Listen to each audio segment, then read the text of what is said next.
Olá, eu sou Antônio Neri Filho, eu sou professor aposentado da Faculdade de Medicina, médico e psiquiatra. Se você quiser acompanhar o meu trabalho, você se inscreve no Conversando com Neri e pode me acompanhar pelo YouTube e pelo Instagram e ouvir também pelo Spotify. E hoje eu vou conversar com uma pessoa que eu considero eh, um, uma representação da Bahia, né? Porque a Bahia tem representações. Eu acho que esse meu convidado hoje é uma dessas representações da Bahia, pela sua história, pela sua cor, pela sua música, pelo que nós veremos, pelo seu conhecimento ancestral, vocês verão. Então, eu vou conversar com Raimundo Gonçalves dos Santos, que ninguém conhece por esse nome. Se disser isto, as pessoas vão ficar sem conhecer. Mas se eu disser que vou conversar com Raimundo Bujão, aí todo mundo vai saber do que se trata. Bujão é bacharel em filosofia pela Universidade Católica de Salvador. Ele é membro da coordenação do Movimento Negro Unificado da Bahia e é presidente do Fórum de Entidades Negras da Bahia. Muito sinteticamente, essa é a apresentação. Ele tem outras referências que talvez ele possa nos dar. E eu vou começar perguntando a Bujão, além de agradecer enormemente sua disponibilidade para essa conversa, eu vou começar lhe perguntando, Bujão, quem é Bujão? Porque as pessoas conhecem Raimundo Bujão, mas quem é Raimundo Bujão? Boa noite, Antônio Nélio. Eu agradeço muito a oportunidade de estarmos trocando ideia, permitindo que as pessoas que nos rodeiam possam depois ouvir nossas opiniões e fazer com que a gente possa estar inserido num processo de reflexão constante da realidade em que vivemos e qual a nossa responsabilidade nesse processo em que estamos envolvidos. E eu quero agradecer imensamente a oportunidade de poder fazer dessa tarde mais uma tarde de aprendizagem, uma tarde de reflexões. Uhum. E quem é Bujão? Bom, meu nome é Raimundo Gonçalves dos Santos, eu sou itaponzeiro, costumo dizer, né? Tenho uma história muito fincada nesse bairro e que a cada dia eu me convenço de que as pessoas, nós temos missão na Terra. E Itapuã faz parte de um processo de resistência negra e talvez tenha sido esse orgulho que tenha me apontado o quanto é importante ter consciência de identidade, de território, de pessoa, do que você significa, como você está na sociedade. E isso eu agradeço exatamente ao Movimento Negro Unificado, que me despertou para a compreensão da necessidade da gente se tornar sujeito de direito e, para isso, ter que absorver conhecimentos, trabalhar a sua realidade e poder contribuir para que a sociedade seja cada vez mais justa para todas as pessoas. Você cresceu em Itapuã? Cresci em Itapuã. A minha Uhum. vida foi em Itapuã, mas muito cedo eu tive a oportunidade de ter sido filho de uma mulher maravilhosa que recentemente nos deixou, minha mãe, Dona Zeferina Gonçalves dos Santos. Ela nos ensinou muita coisa, né? A sua, o seu não acesso à escola formal não a impediu de passar conhecimento, passar sabedoria para a gente. E daí vem essa minha grande lembrança dessa figura que não está mais entre nós. Então, ela me Irmãos, levou. Hã? Bujão. Você tem irmãos e irmãs? Nós somos seis, três Seis. homens e três mulheres. É, Seis homens e seis mulheres ou três não, homens e três seis mulheres? homens e três mulheres. Porque eu disse, A se fosse caçula dois, Ritinha, Cosminha, Zizeuda. Eu, Raimundo Gonçalves, Paulino e Jorge Luiz. uhum. Essa é a minha grande família. Você estudou em Itapuã e fez toda a sua Estudei, escolaridade por lá? estudei no Liceu de Artes e Ofícios, aí no centro da cidade, a Praça da Aham, Sé, ali atrás. aham. Aos 12 anos voltei, 13 anos voltei para Itapuã, estudei no Escola Halter e no Lomoto Júnior. A minha formação começa exatamente nesses dois lugares.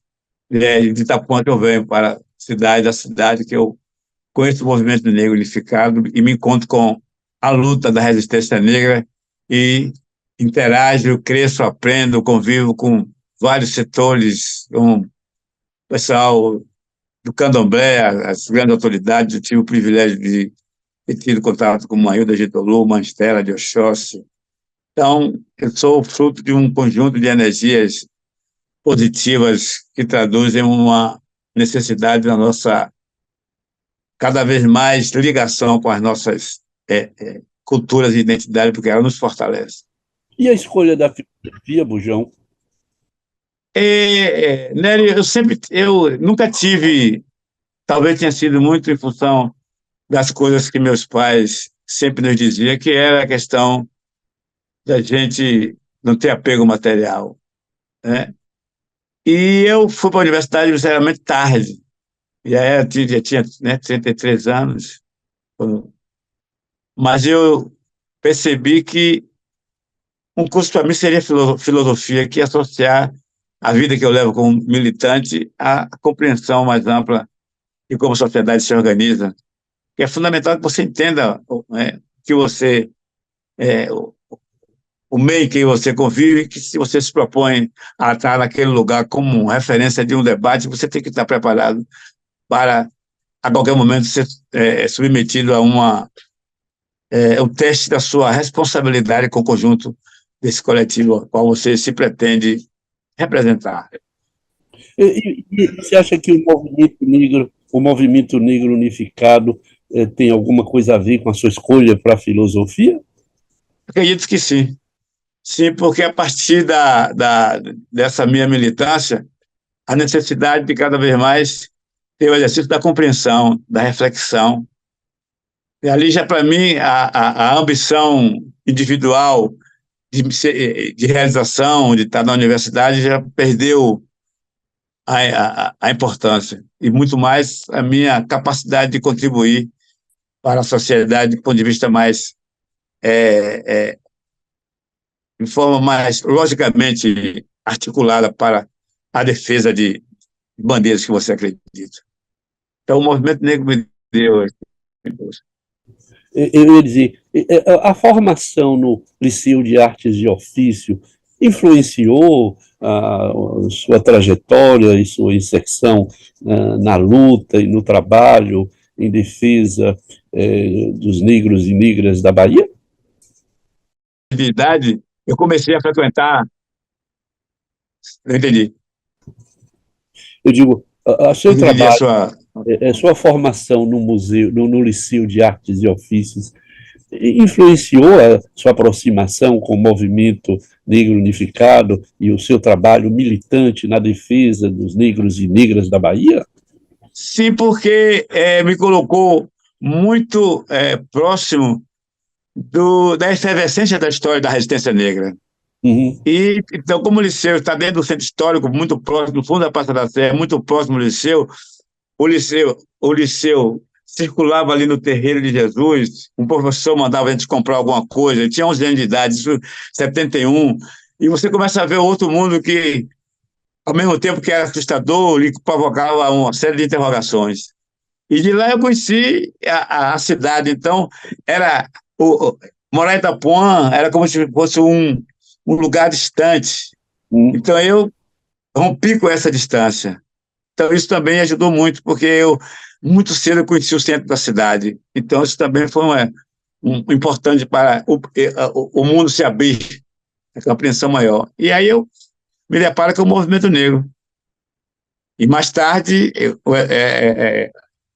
já como um jovem em constante ebulição, de acordo com essa possibilidade de seguir junto na luta coletiva como forma de fortalecer a nossa existência. Então, aqui até hoje.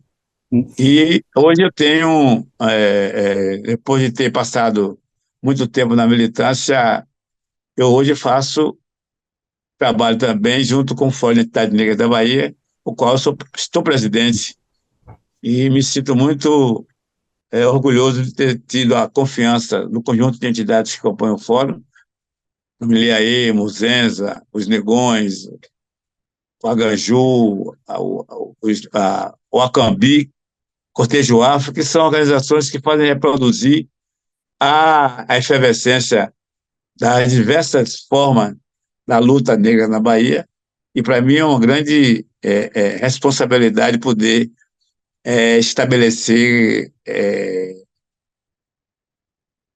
a representatividade política institucional em nome de conjunto de organizações tão expressivas e contribuições muito legítimas na luta da resistência negra. E nós estamos esse ano com o desafio da celebração dos 190 anos da Revolta dos Malês na Bahia. A gente vai chegar aí. Mas eu queria perguntar um pouquinho, voltar um pouquinho atrás, que você inicia com o Movimento Negro Unificado. Eu imagino que você encontrou pessoas de referências. Como foi um pouco essa história, Bujão? Tem a impressão que não é uma história simples nem fácil. É de muita luta, de muito trabalho, não foi, não? Muito trabalho e curiosidade também, né?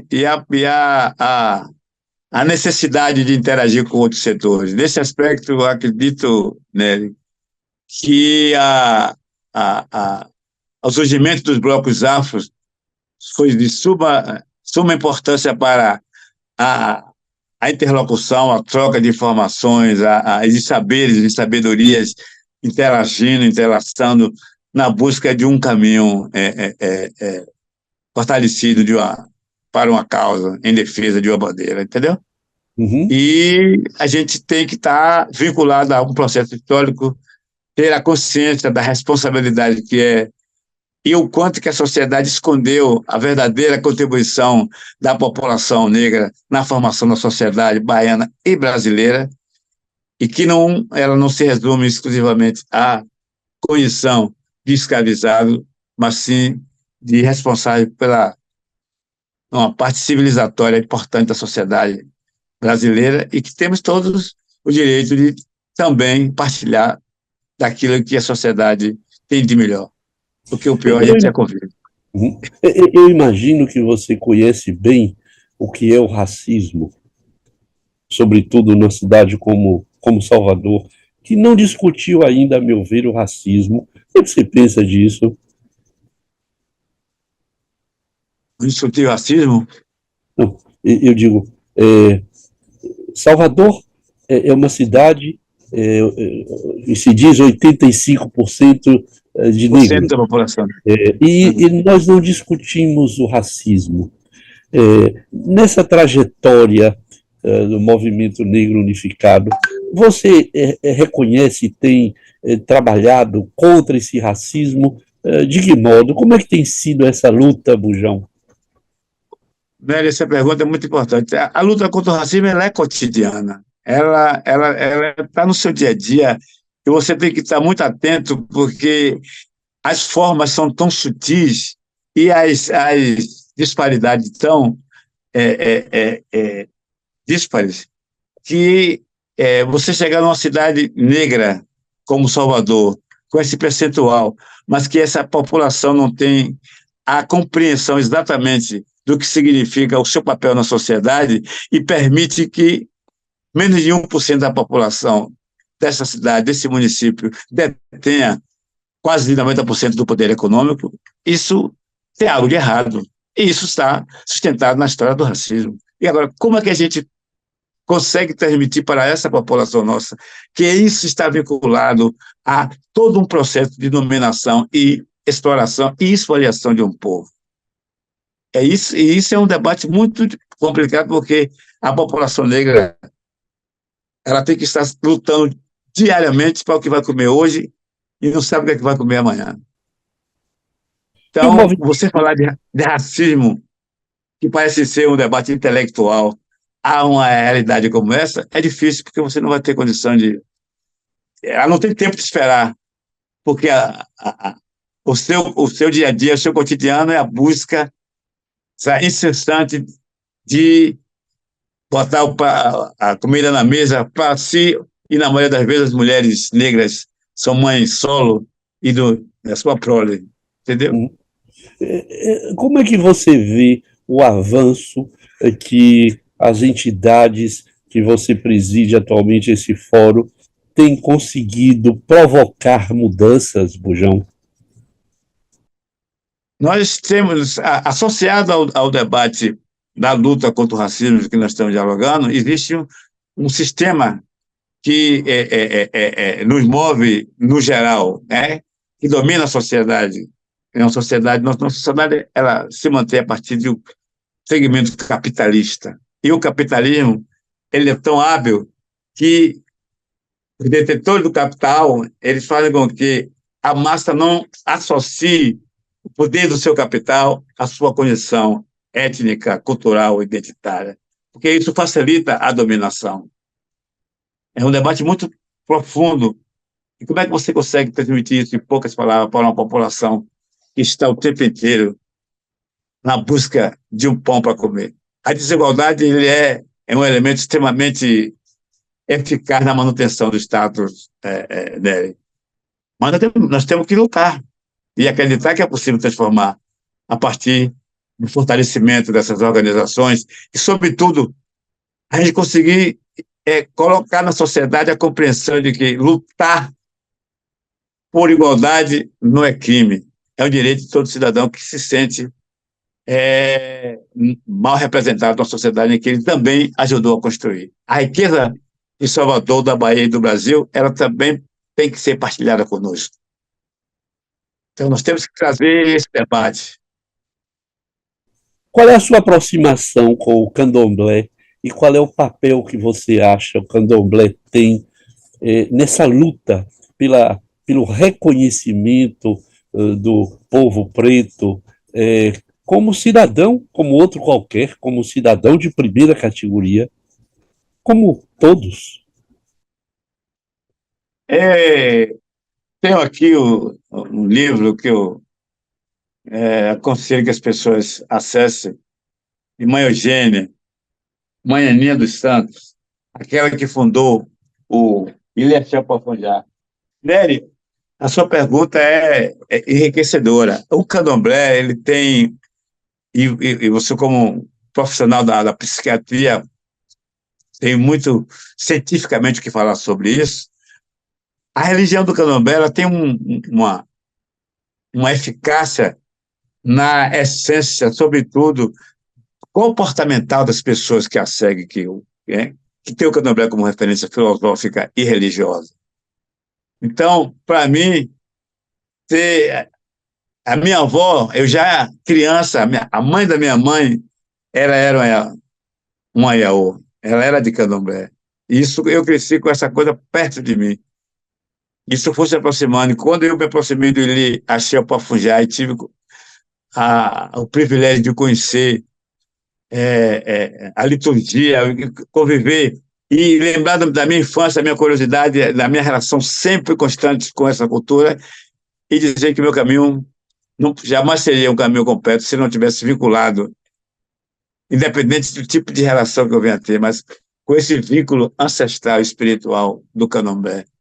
O candomblé é fundamental para alimentar nosso equilíbrio psíquico, para compreender a sociedade tão complexa a qual nós vivemos. Então, o candomblé nos dá esse equilíbrio e essa dimensão de poder, inclusive, conviver com todas as diferenças e as diferentes formas da fé, sem que a gente possa ser negado nem negar o outro.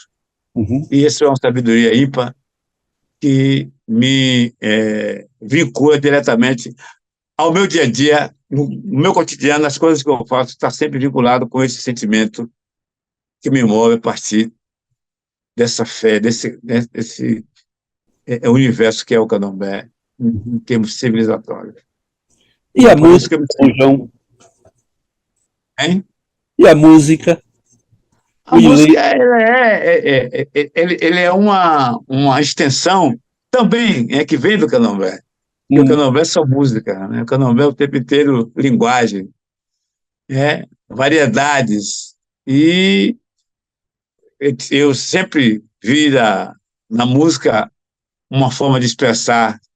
E na trajetória da minha juventude, da minha infância, sempre fui de grupo de samba, já cantei, ainda adolescente tinha grupo de samba aqui na Praia de Itapuã, que eu já cantava.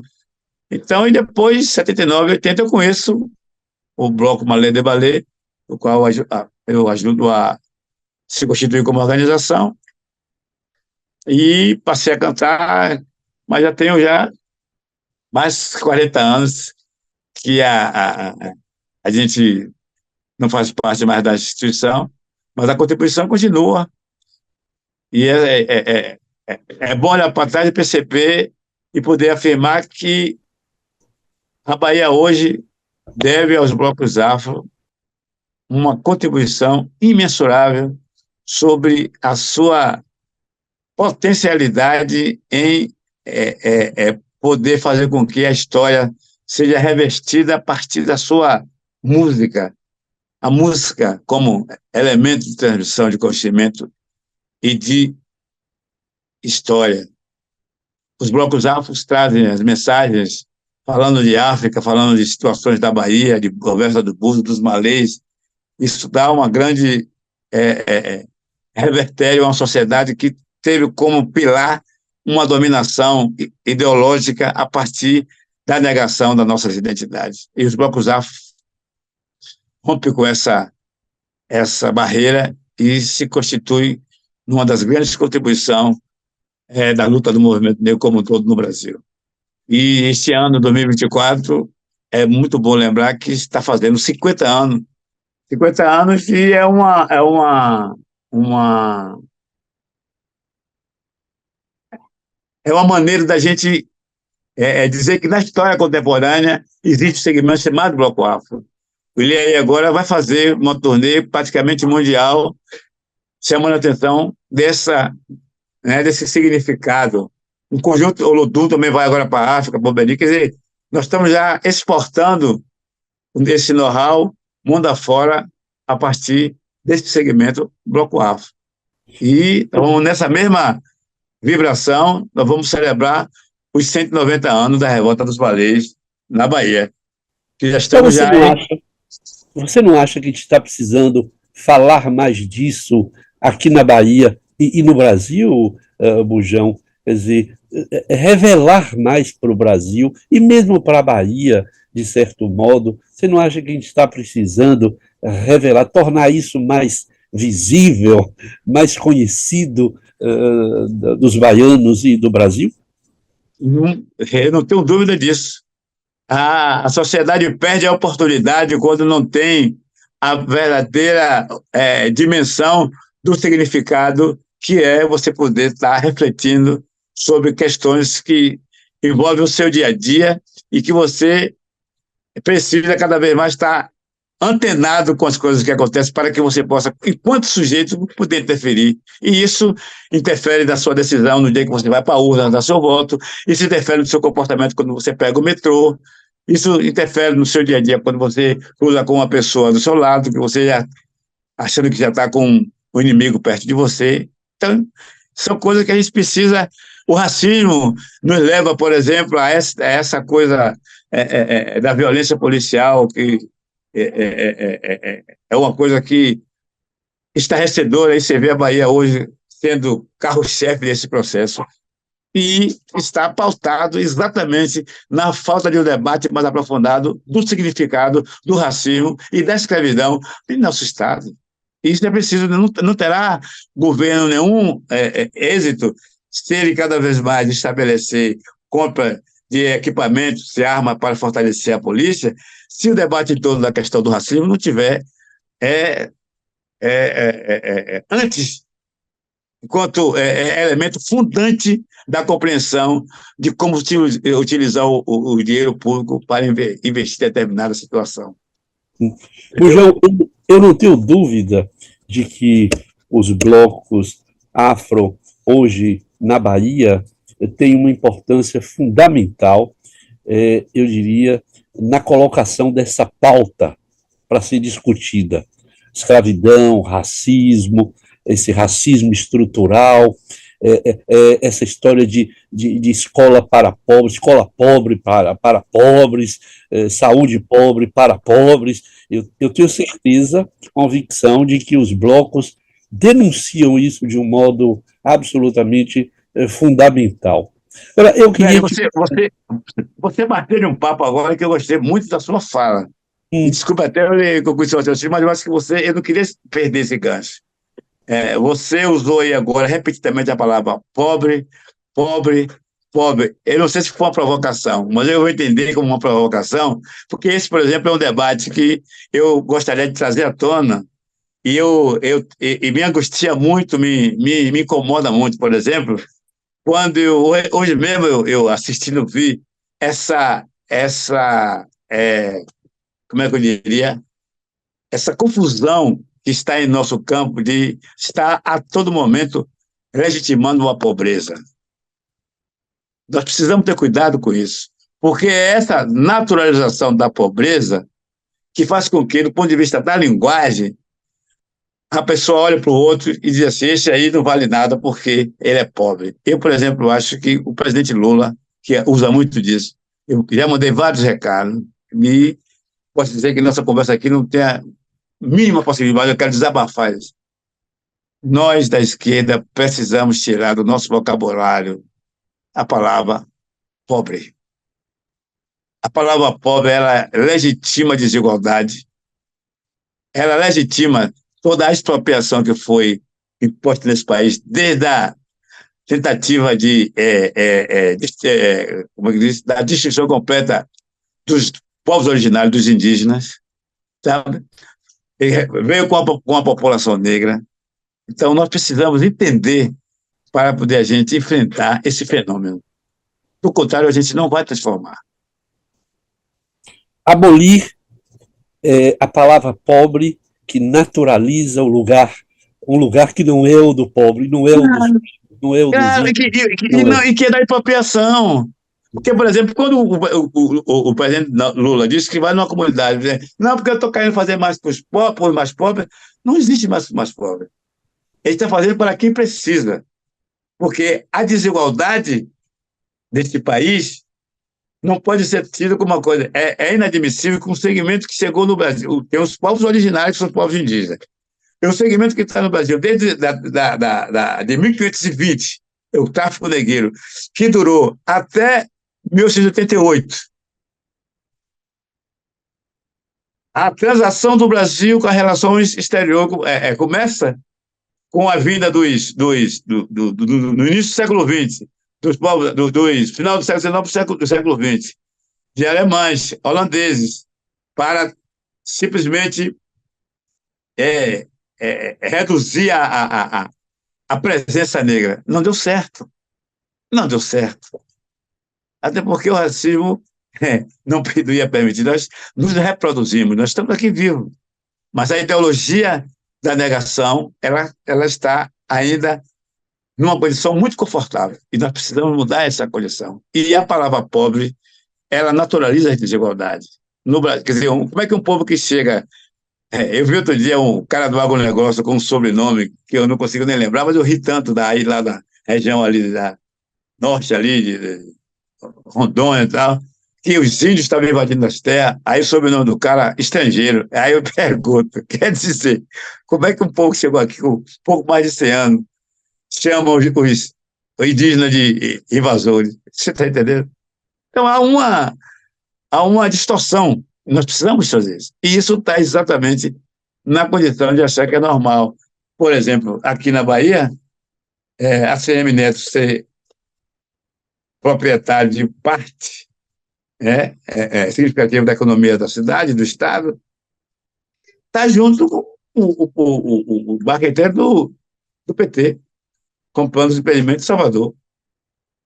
Então, ou seja, chega um momento que o poder econômico ele basta até não ter nem ideologia, mas nós somos vítimas dessa ideologia e nós temos que ter a nossa. Então, nós precisamos reduzir a desigualdade.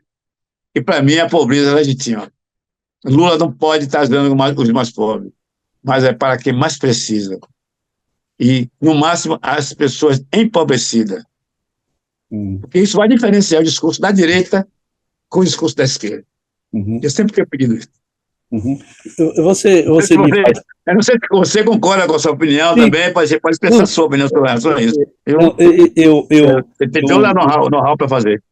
eu trouxe essa questão do pobre exatamente, não foi uma provocação voluntária, mas foi ótimo que você tomasse como uma provocação, porque o que eu tenho dito exatamente é que nós não temos de ter escolas pobres para pobres, nós temos de ter escola para todos, sem distinção, porque nós vemos também uma certa prática na saúde, e que parece ser uma prática na saúde para quem é rico e uma prática para quem é pobre, sendo que essa prática, ela, como diz você, naturaliza uma situação que não deve naturalizar. Então, eu entendo a sua posição, quer dizer, recusa a naturalização de pobre e Exatamente.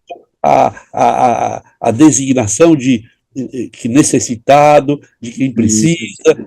de quem não tem, mas não essa Exatamente. palavra que estigmatiza, que aprisiona, se eu entendi bem o que você nos trouxe. Exatamente. Eu acho isso Exatamente. ótimo. E, nesse sentido, eu acho que progressivamente, a partir de que ano, Bujão, os blocos afro começaram a ganhar espaço e a recuar essa violência que acometia os blocos afro no passado? Você sabe que era impossível se desfilar no carnaval. A partir de quando e como você vê hoje, por exemplo, o Ilê, que me permitiu participar recentemente de uma festa em que você propôs uma conversa sobre as mães de crianças microcéfalas. Eu achei isso extraordinário. Música, carnaval, Ilê, campanha de apoio às mães de crianças microcéfalas. Como é que está isso hoje? Quais são os seus planos? Quais são as campanhas que você está sustentando com o É, INE, o Movimento Unificado, com o Fórum? Como é que está isso? Qual é a direção que você está dando a isso? a gente recentemente, a partir de uma solicitação da vereadora Marta Rodrigues, celebramos os 23 anos de fundação do Fórum de Entidades Negras da Bahia, e eu fiz questão de solicitar à vereadora que levasse para a nossa celebração a representação da Associação Abraço das Mulheres Mães de Crianças Microcefálicas, e que era importante elas estarem presentes, porque é algo que tem a ver conosco e que a gente faz de conta que não sabe. E, para mim, ter tido por parte do Fórum de Entidade Negra da Bahia a, a legitimação de firmar essa relação com elas foi, para mim, um grande aprendizado. E foi daí que eu, ao cruzar contigo, falei, não, você precisa falar sobre isso. Porque é um debate que precisa ser, e que esse debate também está vinculado a outra discussão, que é a discussão da descriminalização das drogas, que é um debate que está todo implicado e que o moralismo na nossa sociedade é tamanho que essas coisas ficam parecendo que são coisas díspares, e elas estão interligadas completamente. E é por isso que eu optei por fazer filosofia, para compreender isso de forma muito mais natural. Eu sei que é complexo.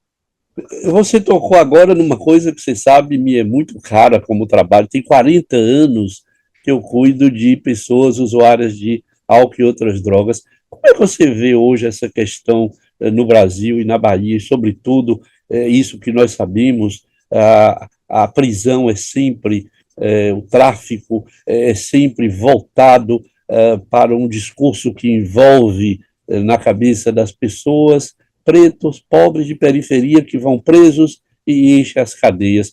Como é que você vê isso hoje, Bujão?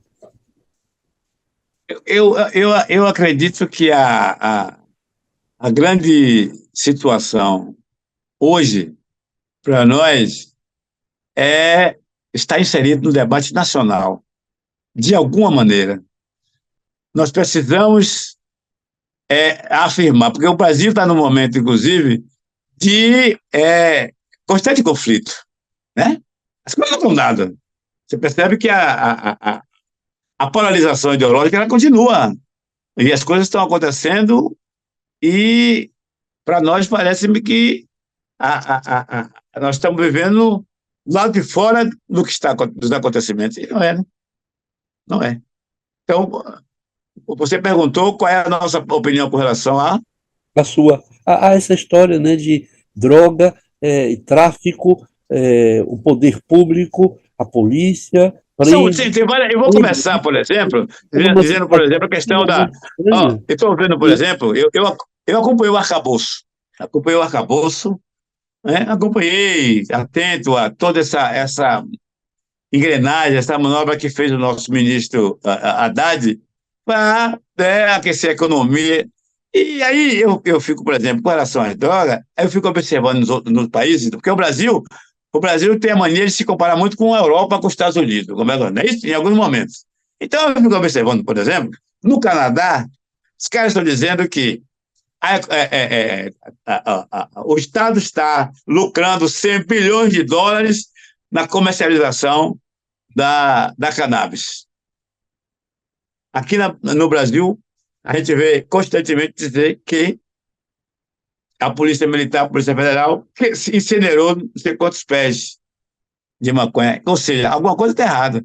Como é que na Holanda, nos Estados Unidos, no Canadá, em várias partes do mundo tá dando lucro, e aqui no Brasil você tem tanto isso queimado por conta de uma concepção moral, e que é pior, moral de uma parte da sociedade que quando você vai ver, ela está sempre envolvida com crime. Está envolvida, o helicóptero estava com cocaína, com armas, e aí são esses mesmos setores que ficam nesse debate conservador, e a população absorve. E aí é que entra essas mulheres, mãe dessas crianças que foram vítimas de 2015 daquele mosquito, né? A sua grande maioria. E aí parece que essas pessoas não estão na sociedade.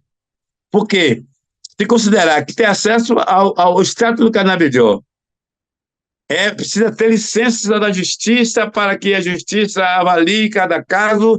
Quer dizer, é uma verdadeira aberração. E quem pode compra por $1.000, $1.200, e as mulheres que não têm condição de comprar? E o que o Brasil pede? Por que o Brasil não aquece a economia no Nordeste? Ao invés de estar queimando ali na região de Cabral, montar uma indústria para extrair o canabidiol e, de uma vez por todas, tirar dessa moral, dessa campo? Porque o que está havendo é um jogo político ideológico. No Congresso, os senadores querendo reduzir a importância do Supremo, e aí a gente que paga o pato, entendeu? É um retrocesso desse debate da questão das drogas, é um retrocesso porque é até descabível debater. E esse debate não pode ser feito nele sem a nossa participação. Eu não tenho nenhum estudo de especialização, agora eu tenho uma convivência e posso, com qualquer grande teórico, discutir essa questão sem nenhum problema. uhum. O João, a gente já está conversando há 40 minutos, eu É vou mesmo? E nem mais que nem terminar. começou ainda. 40 minutos, a gente nem começou ainda, né? Então, eu queria, para a gente caminhar para encerrar esse primeiro encontro, nós teremos outros. Com Quais são certeza. os seus planos mais imediatos, seja com relação ao movimento, seja o fórum, seja o próprio ILE? O que está posto Nossa, aí na o, cabeça, grande, o a nosso médio grande prazo, a momento curto prazo? o nosso grande momento. Nós estamos trazendo para um sentimento muito global os acontecimentos. Por exemplo, o primeiro 20 de novembro, feriado, vai ser esse ano. Uma luta, né, que nós tínhamos há muitos anos e que, com a volta de Lula, isso hoje é coisa. Nós temos a responsabilidade de transformar Salvador na capital nacional do primeiro feriado de 20 de novembro. Ou não temos? Nós temos que fazer uma coisa grande. E aí nós vamos, inclusive, trazer como tema da Caminhada da Liberdade os 190 anos da Revolta dos Malês. Esse é o nosso foco agora. Esse é o nosso foco. Os 190 anos da Revolta dos Malês. Por quê? Porque esse é um episódio da história que pode fazer com que a população tome conhecimento e possa refletir o seu papel na sociedade.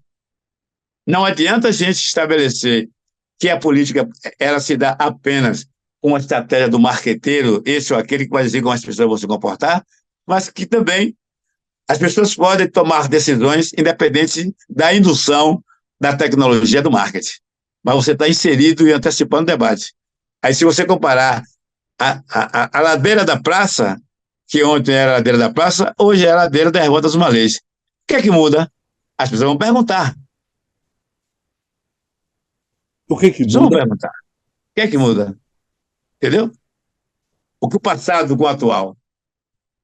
E aí, o que é que significava essa revolta dos malês? É isso que nós temos que fazer. Trabalhar com um elemento histórico para tirar. Nós temos um enfrentamento a fazer, Nery, que é a desconstrução dessa forma, que você, como psiquiatra, sabe melhor do que ninguém, essa forma estrutural que eu colocaram do pensar coletivo, numa lógica da dominação, não da libertação, da dominação. E você sabe exatamente. Ou seja,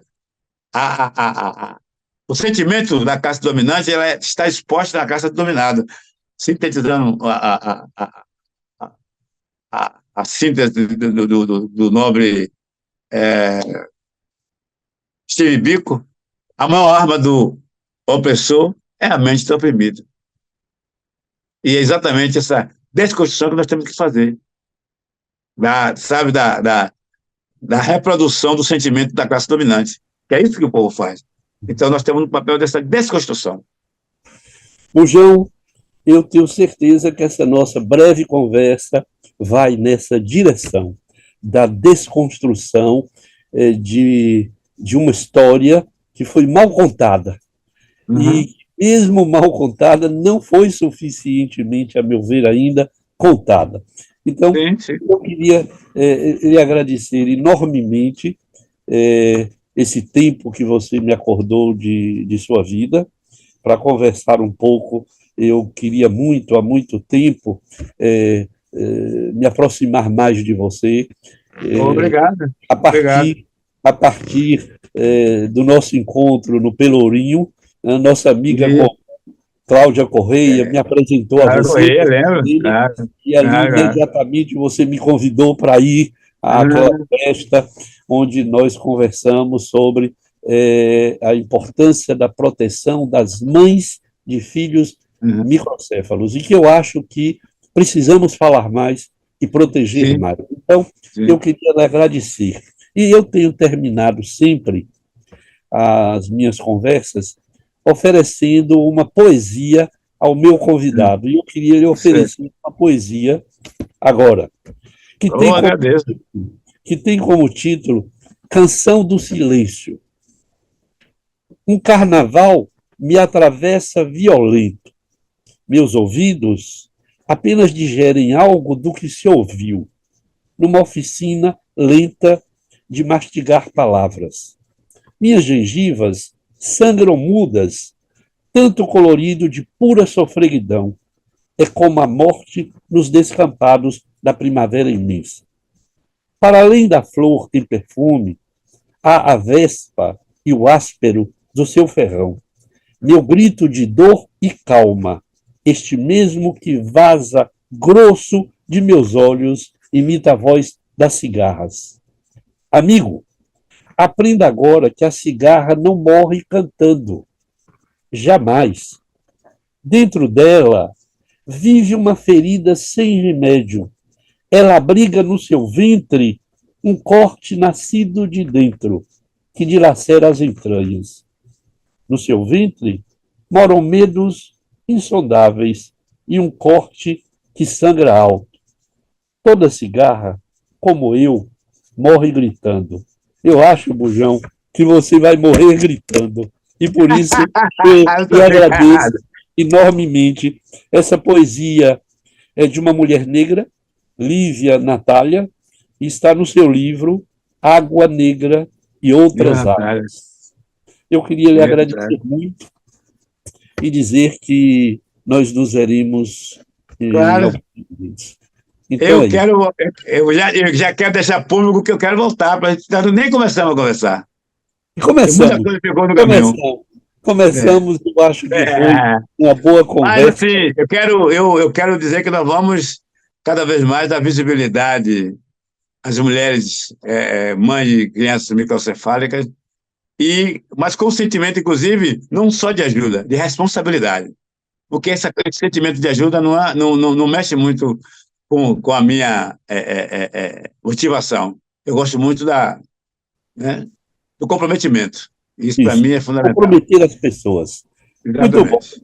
Muito obrigado. E Boa você que noite. nos ouviu e que nos viu também, se gostou da nossa conversa, ó, clica lá, um like, para que a gente possa continuar a fazer esse trabalho, que não tem nenhum patrocínio. Aqui é pura vontade de transformar.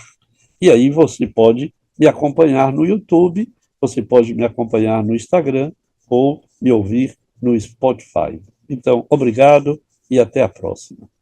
Boa noite. Obrigadíssimo, Bujão. Nos veremos.